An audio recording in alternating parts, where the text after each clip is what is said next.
It began, as so many of my cases did, with rain, that thin, uncertain kind which neither cleanses nor commits.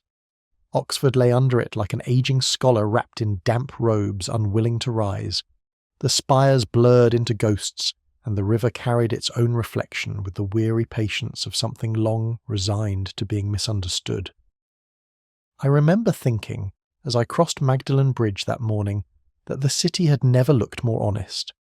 Rain, unlike men, rarely pretends.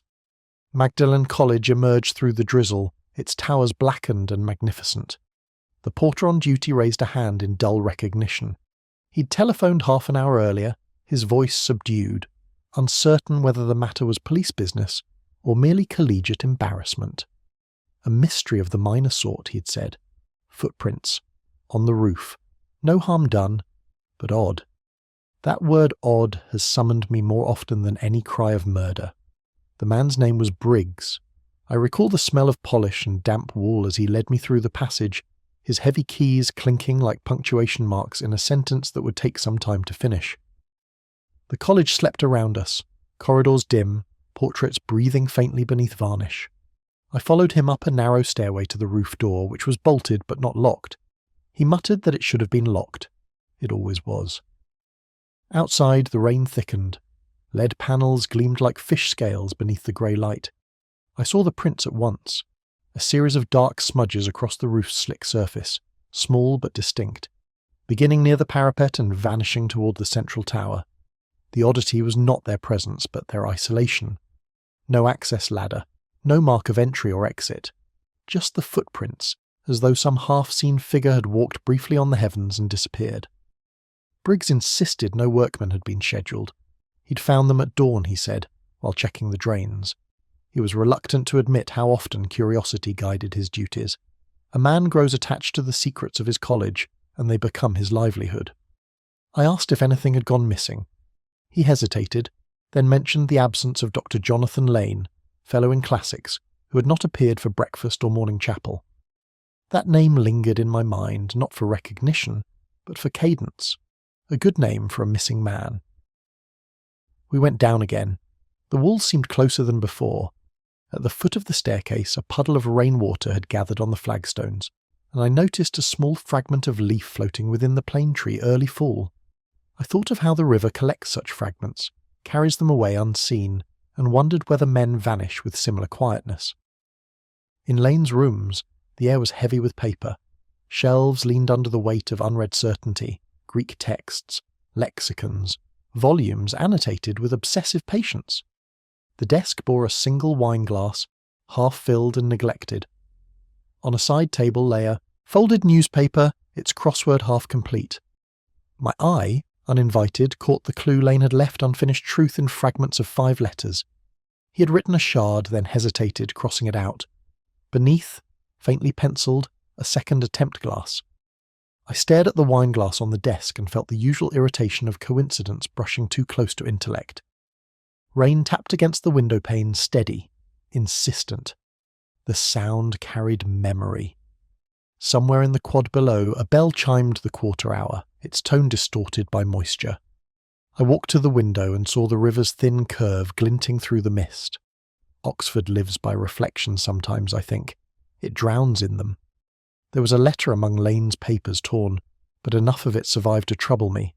A line from Aeschylus, written in black ink, slightly misquoted, "The truth will rise, though buried under marble." The scholar in me noted the error stone, not marble. The policeman in me noted the absence of a signature. Misquotation and anonymity an oddly compatible pair. When I left the college, the rain had eased to a kind of suspended silence. The porter stood beneath his umbrella, muttering about clogged gutters and damp mortar. I told him to lock the roof door and keep his observations quiet. He nodded without comprehension. Crossing back over Magdalen Bridge, I paused halfway. The city's bells were answering one another, a conversation older than the buildings themselves. I thought of Lane, his glass, his clue, his vanished steps, and felt the faint thrill of a puzzle aligning itself somewhere in the mind's shadow. It was then I realized that the footprints, if measured against the spacing of the roof tiles, were smaller than a man's. A detail I had missed in my first inspection, small enough, perhaps, to belong to a woman. I remember stopping beneath the rain to light a cigarette, though the match refused to burn. It is always the minor, the overlooked, the nearly invisible that's where the truth begins to stir. It is an odd thing how absence acquires a presence of its own. By the second morning, Lane's absence had begun to move through the college like a draught through old corridors invisible, but everywhere. I could feel it before I was told of it again. The fellows spoke his name with the same caution one reserves for a man recently dead or freshly disgraced. In Oxford, there is little difference between the two. I returned that afternoon to Magdalen, the rain having turned fine and silver, as if the sky had decided to conduct its own interrogation. The porter, Briggs, told me that Lane had not returned home the previous night, nor sent word. His bicycle was still locked outside the senior common room, and a tray of breakfast things untouched had been cleared from his rooms. He said this in that particular Oxford tone that can turn mild curiosity into moral judgment. The warden met me in the lodge. His handshake was dry and brief. He described Lane as brilliant, difficult, and prone to what he called classical melancholia, a polite euphemism for self-importance tinged with despair. I had met his kind before men who wrote about the nature of tragedy, and quietly rehearsed it in their own lives. The warden mentioned a note received by Lane a few days earlier, an anonymous letter quoting Aeschylus. He dismissed it as academic mischief. I asked to see it. In the warden's office, the letter lay in a drawer, folded twice, as if secrecy were part of its design. Thick cream paper, written in a precise hand. The truth will rise, though buried under marble. The ink had bled slightly, as though written in haste or guilt. I saw immediately that the quotation was wrong. The original line refers to stone. Marble, I thought, was a conscious embellishment, a scholar's vanity or an enemy's taunt. I carried the phrase with me to the Bodleian. The reading room was half empty, filled with the soft rustle of pages and the faint perfume of dust. There, among the shadows of scholars, I asked the librarian about Lane. She recalled him working late 2 nights ago alone, as usual surrounded by the tragedies of Aeschylus, the kind of company he seemed to prefer to the living. He had signed out at closing time, she said, but had lingered near the north exit. A small hesitation before departure, a pause that often precedes either revelation or ruin. Outside, I traced his path along the cobbled lane that led back toward Magdalen. The rain had washed away everything but the sound of my own steps. A shopkeeper remembered him passing by shortly before midnight, his coat collar turned up, carrying a slim parcel under one arm. She thought it looked like a manuscript case, the kind scholars use to protect the past from the weather. He had been humming, she added. That detail, small and inexplicable, stayed with me. Men do not hum on the eve of disappearance unless they believe they are walking toward an ending of their own design. Back at college, I studied the register in the porter's lodge, a book that had recorded more trivial movements than crimes, yet rarely lied. Lane's last entry was marked simply as out, written in his fine, precise hand. The time is 9:47 p.m. No follow. I noticed a faint indentation on the next line, as though the pen had pressed but not written. He had intended to return. The decision not to must have come suddenly, between intention and ink. I sat for a while in the cloisters, listening to the rain drip from the gargoyles. The college was hushed, sealed in its own pride. I thought about that misquoted line, about marble and truth, and wondered whether the difference between the two lay in polish, or whether someone had altered the surface to conceal what lay beneath. A phrase, a life, a lie, it was all the same pattern, only varying in degree. Before leaving, I returned once more to Lane's rooms. They had been tidied since the morning, but not by a cleaner. Papers had been rearranged, the wine glass emptied, the crossword removed. Someone had come here after my first visit. The faintest trace of perfume lilac or something near it lingered in the air, too deliberate to be an accident. There was, on the sill, a single footprint of rainwater, smaller than a man's shoe, faintly blurred at the edge where it had begun to dry. I touched it lightly with my handkerchief, and knew, though I could not have said why, that the mystery of Dr. Lane's disappearance began not with his absence, but with whoever had come looking for him after he was gone. The senior common room at Magdalen was a place of deliberate quiet, not the silence of reverence, but that of long practice in self-restraint. One learns, over years, to speak softly there, to move without consequence, to let one's opinions curdle in the mind before risking their escape. It was, I suppose, the most English of accomplishments. I arrived that afternoon under a dim winter light, the air filled with the faint scent of polish and sherry. 3 women were present, all of them dressed with the kind of academic severity that conceals rather than reveals character. Mrs. Frobisher, the warden's assistant, looked up from a pile of correspondence and smiled, with the weary patience of one accustomed to interruptions that carried consequences. Beside her, a younger lecturer, Miss Hardiman, if I recall correctly, pretended to read but was in fact listening. The third, Dr. Ellen Ferris, leaned by the window, her gaze fixed on the drizzle blurring the quad. It was Ferris who spoke first, her voice too calm to be casual. She said they had all been wondering when someone from the police would come. Her words implied knowledge, or at least anticipation of it. I said I was merely making inquiries about Dr. Lane's whereabouts, and she smiled in that faintly ironic way certain women smile when they have long outgrown politeness. "He'll have gone off again," she said, "to sulk among his Greeks. They always come back unless they mean to be found." The remark was too sharp to be careless. I watched her closely as she stirred her tea, a slow circular motion that left a faint chime of silver against porcelain. She was beautiful in the uncooperative way of women who understand precisely how they are seen. Her eyes carried that peculiar mixture of intelligence and weariness I've learned to mistrust. Mrs. Frobisher interrupted with a brief factual account of Lane's difficulties, recent absences, unfinished lectures, unpaid bills, and a growing detachment from his colleagues. I listened, but my attention drifted to the notice board above the fireplace. Among the usual clutter, a faculty dinner announcement, a missing umbrella, a lecture on Greek tragedy, a small card stood out. Its edge was torn, its ink smudged by damp fingers. Private recital, Tuesday evening, invitation only. No name, no room number. Just the word Aeschylus written faintly beneath, as if by afterthought. Something in the card's positioning slightly crooked, yet carefully pinned, made me think it hadn't been placed there for general attention. I asked, without looking at them, whether Lane was fond of music. Miss Hardiman, startled into honesty, said she'd heard him play the organ late at night in the chapel, though she'd never dared to listen for long. The sound, she said, was not beautiful. I was angry. I let the silence expand, long enough for discomfort to enter the room.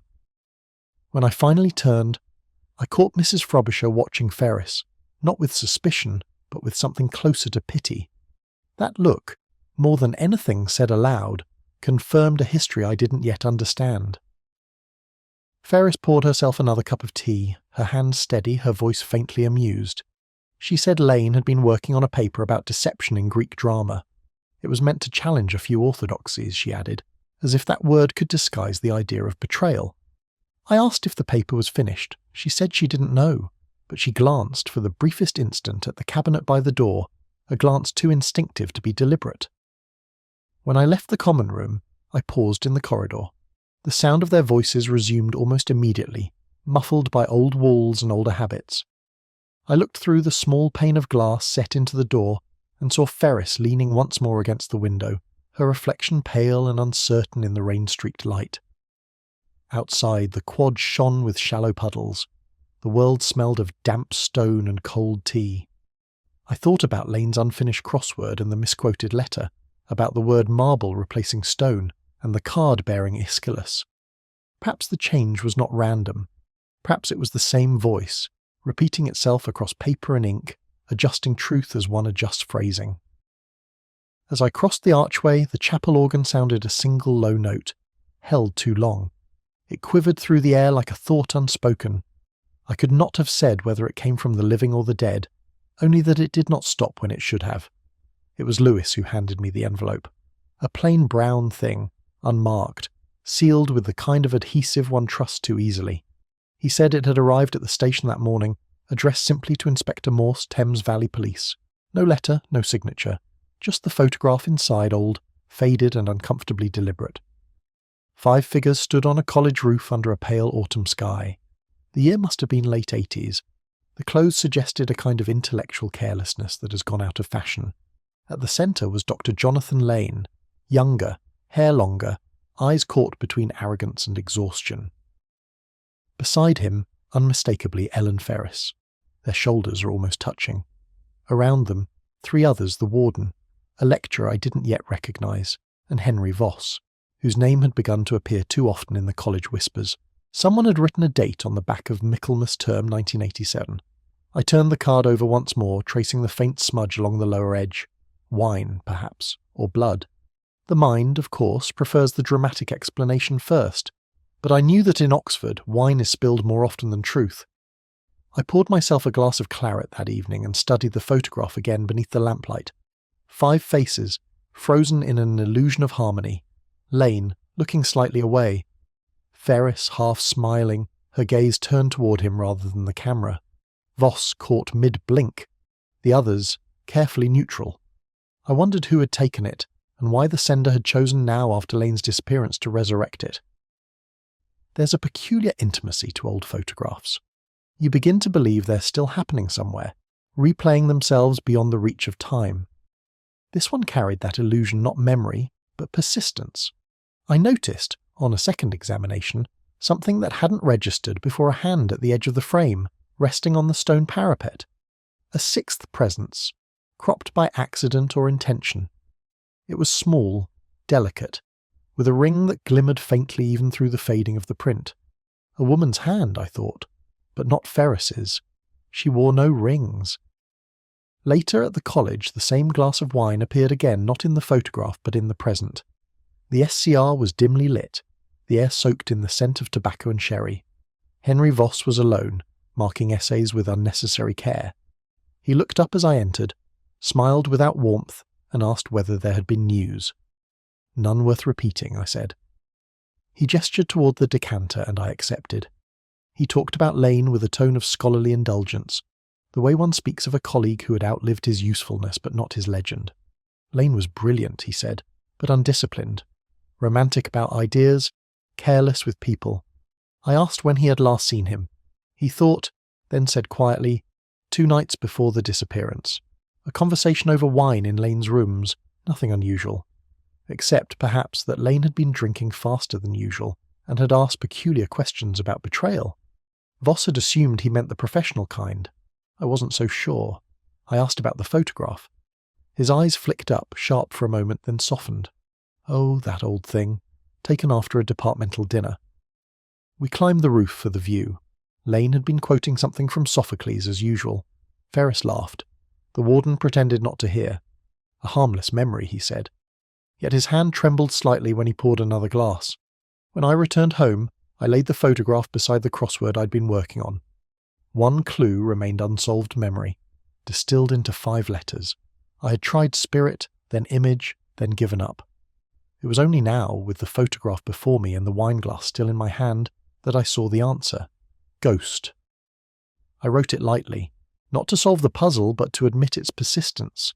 Lane's ghost, perhaps, or mine. The photograph stared back with that faint, silent accusation of things once known and now forgotten. Outside, the rain began again. I left the wine unfinished. Some puzzles, I have learned, are better studied sober. It was near dusk when I returned to Magdalen. The air had the colour of tarnished silver, and the river, sluggish and unrepentant, carried the light of the dying day like a confession it did not wish to make. The porter's lodge smelled faintly of tobacco and damp wool, that perpetual perfume of the minor custodians of Oxford. Briggs was there, polishing his spectacles with the careful irritation of a man who has seen too much of other people's carelessness. He seemed surprised to see me, though I suspect he had been waiting. He asked if there was news of Dr. Lane. None, I said, and he nodded as if this confirmed something rather than disappointed it. He hesitated, then told me he had remembered something. 2 nights earlier, around 10, he had seen a figure near the Fellows' staircase, someone carrying a lantern. He assumed it was one of the cleaners, until he noticed the coat dark, long, almost clerical. The figure had gone toward the roof staircase, and by the time Briggs followed, there was nothing there but the faint smell of tar. Tar, I thought. The roof again. I asked whether he had mentioned this before. He said he hadn't wanted to trouble anyone. In Oxford, trouble is the one thing people never wish to name, though it shapes everything they do. I asked about the roof door. It had been found bolted from the inside the next morning. That, he admitted, was why he called me in the first place. He went to fetch the key while I waited in the half-lit lodge. The walls were lined with framed photographs of former porters, solemn men with whiskers and secrets. Above the fireplace hung a college crest, the Latin motto almost erased by decades of smoke. When Briggs returned, he carried not one key, but two. One was bright brass, the other blackened and warped. The spare, he said, was found earlier that day in the ashbin behind the kitchens. He thought it looked as if someone had tried to burn it. I turned it over in my hand. The metal was warm even now, not from heat, but from use. The teeth were worn unevenly, as though it had been copied poorly from the original. A key to a door that should never have been opened, or one made for a lock no longer meant to exist. I pocketed it without comment. Briggs asked whether I believed Lane was still alive. I said I believed he was still missing. It seemed kinder to offer precision than hope. He stared into the hearth, where the embers were collapsing inward, and muttered that Lane had always been polite to him, unlike most of the fellows. Always said thank you. Always tipped at Christmas, as though gratitude could absolve anything. Before leaving, I asked whether Lane had received any visitors recently. Briggs frowned, searching memory. A few nights before the footprints, he said, a woman had come to see him. Too late for propriety. She was tall, well-dressed, with a voice that sounded like it belonged to someone who had read too much poetry. She waited in the quadrangle for almost half an hour, then left without going in. Briggs hadn't seen her face clearly, but he noticed the glint of a ring when she lit a cigarette. The same detail from the photograph came back to me with a hand at the edge of the frame, wearing a ring that caught the light. I walked out into the quad. Evening had drained the colour from the stone. The college seemed to exist now only in shades of memory. Somewhere, an organ began to play hesitant chords, as though the musician were searching for the shape of faith. I stood for a while, listening, before the first drops of rain began again. Crossing the archway, I paused by the porter's window. Inside, Briggs was writing in his ledger, his pen scratching like a guilty conscience. I saw him glance once toward the roof before returning to his task. That small motion, barely perceptible, told me what I needed to know. He feared the roof, not because of what might be found there, but because of what had already been. As I reached the gate, I looked back at the dark silhouette of the college against the sky. A single light burned in Lane's old rooms, too steady to be candle, too faint to be electric. Someone, I thought, had returned. Or perhaps had never left at all. It arrived without ceremony, as such things often do, in a small white envelope placed upon my desk sometime between the morning's paperwork and the second cup of coffee I didn't finish. No stamp, no postmark, only my name written in a hand I almost recognised. I turned it over once, twice, before opening it. The act felt strangely intimate, as though I were violating a confidence not yet given. Inside lay a single sheet of vellum, the ink precise, dark, deliberate. Another quotation. This one from Aeschylus again has the same play but a different line. Blood remembers. Below it, nothing but the faint trace of a watermark shaped like a column. The choice of paper was not accidental. Nothing about Oxford ever is. I thought of the previous letter, the misquoted one, and how the error had felt almost deliberate, like a signature in disguise. Lewis stood by the window reading the morning edition of the Times, muttering something about the crossword. He'd filled half of it already, the easy half. I looked over his shoulder and noticed a clue, a remembrance that stains 5 letters. The answer was too obvious to appeal to him. I said nothing, blood again. The word echoed through the day. By noon, I was back at the college. The rain had gone, replaced by a brittle sunlight that revealed every imperfection in the old stone. The porter greeted me without enthusiasm. I had become a fixture of his routine, like the creak in the stairwell or the bell that rang too late. I asked if any mail had arrived for Lane since his disappearance. He hesitated, then admitted that one letter had been found in his pigeonhole that morning unsealed, but clearly meant for him. He had brought it to the warden. The warden's office smelled faintly of pipe smoke and anxiety. The letter lay upon his desk, a twin to the one I had received, except for the line, "Truth will rise again." Another misquotation, this time with a different error. The word again did not belong to Aeschylus at all. It had been inserted. A simple word, but one that altered everything. Whoever was writing these knew exactly what they were doing. revising the past as one edits a line of verse. The warden, of course, suggested a prank or parody. Academics, he said, delight in private jokes, perhaps a student's mischief. I doubted it. Mischief has a lighter hand. This had the gravity of someone revisiting a wound. I asked to keep the letter. He hesitated, then relented, too eager, perhaps, to be rid of it. Outside, in the corridor, I met Ellen Ferris. Her expression was composed, but her eyes betrayed a sleepless night. She asked whether I had found anything new. I told her about the letter. She asked to see it.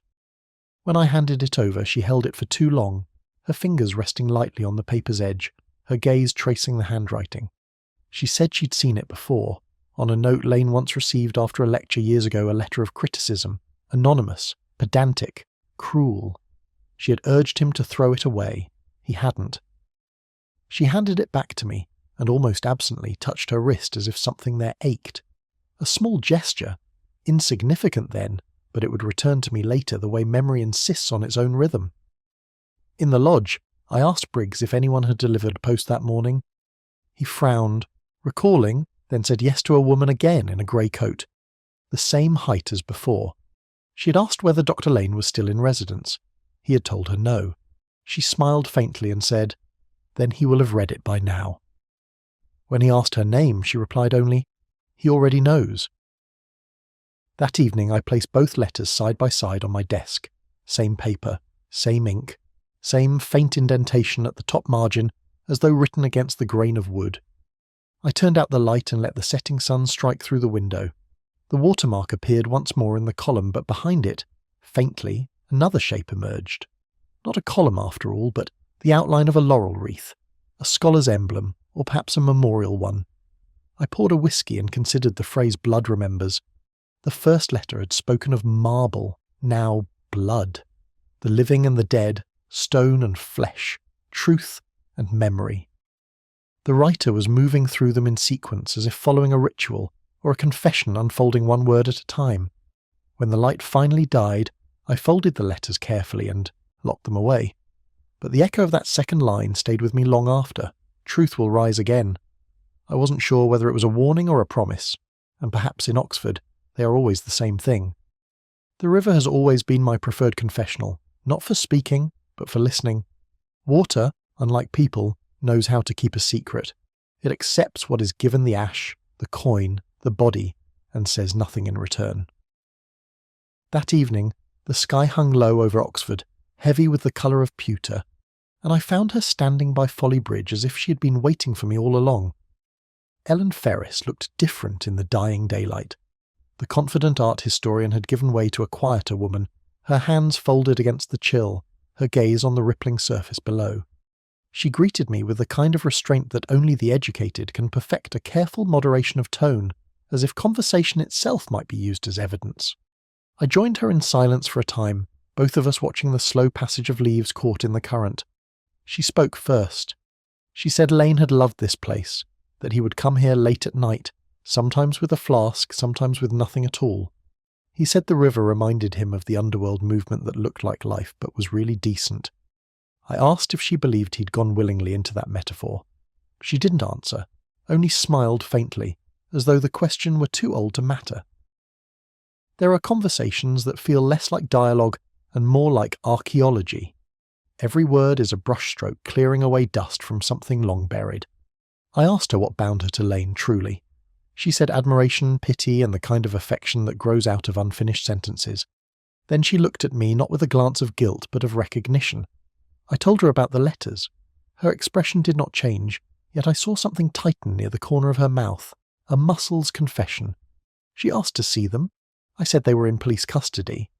That was a lie. A small silence opened between us. The sound of an oar cutting water filled it. Across the river, lamps were beginning to burn in the college windows, small squares of gold pinned against the mist. She said Lane had been obsessed with the past, not history, but his own, that he believed someone was trying to erase it. He'd spoken of a document, something he had found and shouldn't have kept. She didn't know what it was, or pretended not to. I noticed her gloved hand resting on the railing, her fingers tracing an invisible pattern along the rusted iron. A nervous habit, perhaps, or an echo of something studied, calligraphic, deliberate. There was a faint mark on the glove's cuff soot, or ink. I wondered whether it had come from the letters. When I asked if she had seen Lane the night he vanished, she turned fully toward me for the first time. Her eyes caught the fading light, and for a moment I saw not guilt, but fear, the kind that doesn't belong to the present. She said yes, but only briefly. He had come to her rooms near midnight, carrying papers, agitated, talking about exposure. He said he was close to understanding everything. She tried to calm him. He left suddenly, without his coat. "It was raining then," she said softly. Her voice faltered on that last word, and I remembered the footprint on Lane's sill, small enough to belong to her. But I didn't mention it. Deduction, in such moments, feels like cruelty. I asked her one last question, whether she believed Lane capable of harm. She said everyone is given enough truth. Then she looked toward the current, as if listening for something beneath it. I followed her gaze, and for an instant I thought I saw movement, a shadow below the surface, gone before shape could form. The wind shifted, carrying the faint scent of lilac from her coat, the same I'd noticed in Lane's rooms. She said she had to go, that the evening light was unflattering. I watched her walk toward the high street, her reflection following her across the wet pavement, until both vanished into the mist. I stayed by the river until the bells began to toll. There's something in their sound that always feels like an apology. On the way back I passed a newsagent closing for the night. The headline, barely legible through the glass, read, "Body found near Iffley Lock." I stood there for a moment, unable to decide whether the truth had risen or merely drifted to the surface. There are few things more disquieting than a confession that arrives too easily. It was early evening when Lewis brought him to Henry Voss, fellow in philosophy, rain still on his shoulders, guilt arranged almost artfully across his face. He said he wished to tell the truth at last. People rarely do when they announce it. We sat in the interview room, though I've always disliked the formality of those bare walls. I prefer to let people speak where the air remembers them. Voss began without prompting. He said Lane's death, he called it death, not disappearance, had been an accident, a quarrel on the roof, heated words, a shove, a fall. He had meant to go to the police, he claimed, but fear and shame had stopped him. It was all quite convincing, which is precisely what made me distrust it. He spoke of moral collapse, of academic rivalry, of envy masquerading as virtue. His words carried the scent of philosophy tutorials, polished reasoning, elegant self-destruction. When I asked where the body was, his narrative stuttered. Somewhere below the parapet, he said vaguely, into the courtyard perhaps. But no one had found a body. No one had heard a fall. The rain that night would have carried sound, even softened it, but not erased it. I asked again, gently, and he looked away. Lewis believed him at first. I could see in his eyes the relief of a man whose day might finally make sense. But sense is a dangerous thing in Oxford. It seduces us into believing that coherence equals truth. I told Lewis to fetch tea and let the man speak further. Alone, I asked Voss what Lane had said before the fall. He thought for a long time, then murmured, "Truth will rise again." The exact line from the second letter. That detail he should not have known. It was then I understood. His confession wasn't invention, it was quotation. He was performing a role written for him by someone else. Perhaps he even believed it. In Oxford, intellect and guilt share a peculiar intimacy, both can be rehearsed. He spoke of Ellen Ferris next as though her name absolved him, said she had driven Lane to madness with her indifference, her silence. He used the word seduction once, then corrected it to betrayal. I watched him closely. His hands trembled when he reached for the teacup, though his voice remained steady. Guilt in the hands, not the tongue I've seen before. When he had finished, I asked if Lane had struck him. He said no. I asked if he had struck Lane. He hesitated. Then yes, once. Open hand, in anger. Nothing fatal. The kind of answer that satisfies paperwork but not conscience. I let silence do its work. After a while I asked about the roof door. How had he opened it if it was bolted from within? He froze. A small detail, but truth often collapses over such architecture. He said he had a key. I asked to see it. He reached into his pocket, but the gesture faltered halfway. His hand came out empty. He looked at me with the exhaustion of a man who had built his own trap and finally saw its shape. I told him he could go for now, that I would verify his account. He thanked me with visible confusion, as if mercy were a language he'd never learned. After he left, Lewis returned with 2 cups of tea, still believing we had our man. I didn't disillusion him immediately. I studied the notes on the table and the words "truth will rise again" underlined twice. Then, beneath them, in my own hand from days earlier, I'd written something almost identical without remembering why truth does not fall. That evening, I walked back through the quad.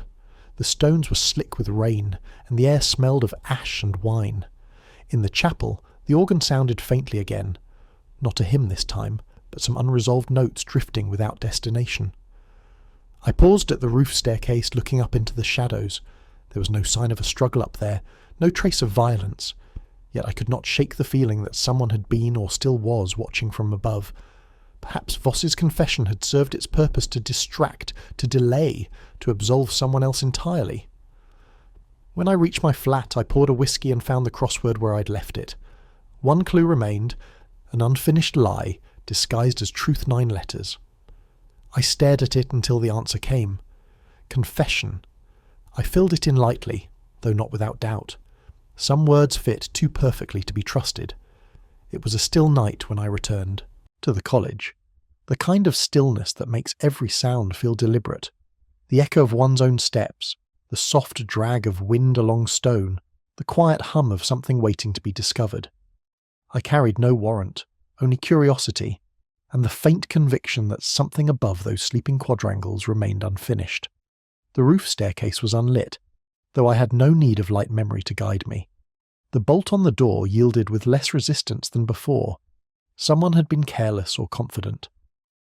I stepped into the open air, the city stretched below me like an ink sketch blurred by moisture. A full moon pressed against the mist, turning the lead panels of the roof to dull silver. At first I saw nothing. Then, as my eyes adjusted, I noticed faint impressions in the dust. 2 sets of footprints parallel at first, then crossing near the parapet. The first pair is deep and steady, the second lighter, uncertain. I crouched to study them. Dust, not rain, they were recent, formed since the last shower 2 days earlier. The smaller prints ended abruptly at the ledge. The others returned to the stairwell. I felt a kind of reverence then, as though I were intruding upon a private argument preserved in silence. The marks told a story without witnesses. One had approached, and the other had followed. One had fallen, or been made to fall. I found a trace of something near the statue that crowned the roof's centre, a smear of soot on the stone hand, faint but deliberate. It matched the residue I'd seen on Lane's study window and on Ellen Ferris's glove by the river. I took out my handkerchief, pressed it against the mark and folded it away. Evidence, yes, but also an echo. People leave more of themselves behind than they ever intend. The bell of the chapel tolled below late hour, uncertain count. The sound trembled upward, fractured by the wind. I thought of Ferris's voice, the precision of her grief, her insistence that Lane had been close to discovering something. It occurred to me that perhaps he had discovered her instead. I walked the perimeter once more. Near the tower's base, in the corner where rain seldom reached, I saw a small indentation in the dust. Not a footprint rounder, smoother, the size of a coin. I brushed it gently and found a broken seal, dark red, the kind used on formal correspondence. The impression upon it was partial but legible, the laurel wreath from the letterhead. The same mark embossed on the anonymous notes. The river, the letters, the photograph, all strands of the same careful design. When I descended, the corridor seemed narrower than before. The walls carried that peculiar scent of old stone and dusted cloth, a smell both sacred and weary. In the porter's lodge, Briggs had fallen asleep at his desk. His ledger lay open to the day's entries. The last line caught my eye, visitor Miss Ferris, 8:15 p.m. She'd been here again then, not an hour earlier. The ink was still damp. I woke him gently, asked when she'd left. He rubbed his eyes and said she'd gone toward the chapel, said something about a rehearsal, though no music had followed. I asked if she'd been carrying anything. He thought for a moment. A small box, he said, like for photographs. Outside, the night deepened into something almost theatrical. The moonlight drew long, pale corridors along the lawns. I followed the path toward the chapel. where a faint glow spilled from within. Through the glass I could see her standing near the altar, her face lit by a single candle. She was holding something small, square and dark in her hands. A photograph, perhaps, or the box Briggs had seen. She turned it once, as though considering whether to keep or destroy it. Then she blew out the candle, and the light vanished. I did not go in. There are moments when investigation must yield to silence, when knowledge feels like trespass. Instead, I waited until the last shimmer of movement was gone. The air smelled of wax and damp stone. Back at my flat, I laid the handkerchief on the table, the soot mark now faint against the white fabric. I poured a measure of whiskey and stared at it for a long time. The city outside had gone to sleep, but I couldn't shake the feeling that the truth had merely turned its face away. Still there, still breathing, but waiting to be named. The crossword lay open beside me. One clue is unfinished. Mark that cannot be erased, 4 letters. I filled it in before thinking. Dust. Then I closed the book and left it there, as though some questions deserve only partial answers. It was a word that had lingered for days in my mind, though I hadn't yet given it permission to speak. Air. Lane's crossword clue. The letters carved into his notes. The whisper in every conversation that pretended not to name Ellen Ferris. Words, after all, are only dangerous when they refuse to stay abstract. I spent that morning in my flat, the curtains half drawn, the light uncertain. Lewis had gone to file his report on Voss's confession, a fiction already fraying at the edges, and the city outside had resumed its indifferent rhythm. I poured a measure of whiskey, too early, too much, and laid out the letters once again. Marble, blood, dust, air. The sequence formed its own anatomy, a transformation from the solid to the invisible. Truth, perhaps, rising in degrees of lightness, or guilt, evaporating. On the desk beside them sat the photograph from the envelope. I'd looked at it 100 times, but not properly. The mind resists the obvious. In the top right corner, barely visible, was a small blur of sky, the same hue that paper takes after long exposure to sun. I fetched a magnifier from the drawer and studied it closer. Behind Lane, faint and almost erased, were initials scratched into the stone parapet. A-E-R. It struck me then the line of the letters, the way the R curled downward. The same formation appeared in the misquoted Aeschylus notes. I took out the copy of Lane's translation that we'd recovered from his room. The margin bore the same mark, faintly pressed by an earlier pen. A-E-R. Ellen Rose Ferris. I remember feeling no triumph, only fatigue, the kind that arrives when deduction becomes inevitable. At noon I walked to the college. The porter's lodge was empty. The air held that odd stillness that precedes a storm.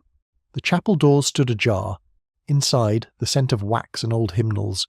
Near the altar a woman sat alone with Ferris back to me, the faint outline of a photograph in her hand. She turned as I approached, not startled, merely resigned. She said she knew I would come. I told her that Lane had left a clue, though not to where he had gone, to whom he had trusted. She smiled then, the kind of smile that admits both defeat and relief. He always loved symbols, she said softly. He believed truth was like air invisible until disturbed. Her calmness unsettled me. I asked whether she had written the letters. She didn't deny it, said they were reminders, not threats, that she had wanted him to stop. Stop what? I asked. She looked down at the photograph. It was the same as mine, except hers had not been folded. The 6th hand was hers. She said Lane had found the original translation of their mentor's paper, proof that she had altered it years ago to protect him from plagiarism. It was she, not he, who had falsified the text. Lane had wanted to expose her, not out of revenge, but redemption. He came to me that night, she said. He said the truth must breathe again. I told him truth kills more gently than lies, but it kills nonetheless. Then he turned to leave. I followed him up to the roof. She paused, and the air between us trembled. The wind was violent that night, she continued. He lost his footing. I did not pull him, Inspector, but I did not hold him either. Outside, thunder rolled faintly over the city. I watched her face in the shifting light of the stained glass. She did not ask for forgiveness, nor did I offer any. Some truths demand no verdict. She handed me the photograph, the edges worn smooth by touch. Then she stood and walked past me, her footsteps soundless on the flagstones. The scent of lilac lingered as the chapel door closed behind her. I remained for some time staring at the altar where she had sat. On the stone rail, half obscured by dust, someone had traced a word with their fingertip air. When I returned home that night, the crossword lay where I'd left it. The final clue waited. Unseen, but everywhere 3 letters. I wrote the answer slowly, aware of the irony. Air. Then I folded the page, switched off the light, and let the room fill with silence. It felt, for once, almost merciful. Dawn had arrived over Oxford like a careful apology, soft and insistent, washing the spires in a pale melancholy gold. I walked through the quad, the stone still damp from overnight rain, and the air, carrying that quiet scent of wet leaves and forgotten sermons. The city felt hollow, not in danger, but in anticipation, as if it were holding its breath to see what I would do next. Ellen Ferris had confessed the previous night. Her tone had been calm, almost clinical, but beneath it was the tremor of something older, something that spoke of loyalty and fear tangled together. I did not speak of it at first, letting the thought unfold in silence like a bird circling its nest. There is a peculiar stillness in mornings that follow revelation, an unspoken contract with the world to walk carefully and listen harder. The college was awake now, though only just. Students hurried along the cloisters, umbrellas snapping open in the drizzle, unaware of what had passed on their roof. In the senior common room, the warden sat with his hands folded, eyes distant. He did not ask questions. That is the first civility a man offers after the confessions of others. I returned to Lane's rooms, which had been tidied after the events of the night.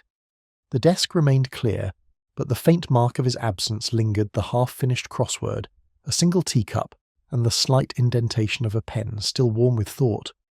The letters I had recovered lay side by side, their words now heavy with revelation. Blood remembers. Truth will rise. Air. The sequence felt almost like a requiem, each word a note, each note resonating with the quiet ache of inevitability. I noticed a small scrap of paper under the desk, a marginal note Lane had written, almost imperceptible. Who watches from the periphery? The question, so simple and yet so deliberate, had not been answered until last night. The footprints on the roof, the 6th hand in the photograph, the subtle soot on the parapet were all pieces of a narrative too precise to have been accidental. I folded the note carefully, placing it alongside the letters. Lane's curiosity had been preserved even in absence. Briggs, the porter, appeared in the corridor, his expression uncertain. He asked if everything was resolved. I told him cautiously that some things never are, not entirely. His shoulders relaxed slightly, as though the truth had entered the lodge, not as revelation, but as a tide washing over objects too small to hold it. I walked toward the river afterward. The water carried the reflection of the morning light, fragile and trembling. Across the surface, I thought I saw Lane once more, the way one glimpses a memory that insists on existence. The river, I reflected, remembers everything. The footsteps, the letters, the choices made in haste or panic. I wondered, not for the first time, whether some truths must remain invisible to endure. In the quiet of my flat, I poured whiskey and sat with the final crossword. One clue remained unsolved. The consequence of observation 5 letters. I wrote a watch, though it felt inadequate. Some events are more than answers. They are shapes cast in air, shadows of decisions, impossible to capture fully. I thought of Ellen, her calmness, her meticulous fear, her hands that had traced the edges of the photograph like a ritual. I thought of Lane, of the footprints in the dust, the letters, the misquoted verses, and of Voss, who had confessed to a crime not entirely his own. The city outside seemed to pulse with normality, indifferent to what had occurred above and beneath its stones. I lingered at the window, the glass cold beneath my fingers. The bells of the college rang out, hesitant, incomplete. Somewhere, a student laughed, a door slammed, a cart rumbled along the lane. Life continued with ordinary insistence, unaware of the careful distortions of truth that had been revealed and those still hidden. I sat, whiskey in hand, and let the morning light spread across my desk. Letters, notes, photographs, remnants of a story that had unfolded with elegance and cruelty. And in that pale gold I realised that the end is never final in Oxford. It is merely the moment between questions. I did not leave the flat immediately. I listened to the city waking, each sound deliberate, each shadow a question unanswered. Lane was gone, the truth partially exposed, and yet the ache remained, a quiet companion that would not relent. The morning had arrived, but it was not yet complete. The city was quiet that morning, though it never truly sleeps. Oxford stretches and sighs beneath the weight of centuries, and in that weight I sometimes feel the echo of all who walked before. The quads were empty, the stones wet with a night's rain, reflecting light in fragments that reminded me of the footprints I had followed for so many days, not just those on the roof, but the ones left in hearts, in habits, in glances and gestures. I drove slowly past Magdalen, the engine's hum barely disturbing the silence. The towers glimmered faintly in the rising sun, each window a small eye watching me pass. The college gates were closed to ordinary traffic, but I did not need entrance. Everything I needed was already in memory, in observation, in the quiet accumulation of detail. Ellen Ferris had confessed. Her voice had been even, almost disinterested, but in its neutrality lay the full weight of guilt and fear. She had struck Lane, she had watched, she had waited, and yet, in her confession, there had been no malice, only desperation. One acts out of fear, sometimes more than anger, I thought. That is where human cruelty most often begins. I parked near the river and walked along its curve. The water was slow and grey, carrying reflections like ghosts unwilling to be named. I thought of Lane, of his curiosity, his obsession with what was hidden, and the letters that had been left for me to find. Marble, blood, air. These were not just words, they were marks, footprints of intent across both the roof and the soul. At the college, the quad had begun to fill with students moving between lectures. They paid no attention to the stone, no attention to the small traces that linger after a human life has intersected with another.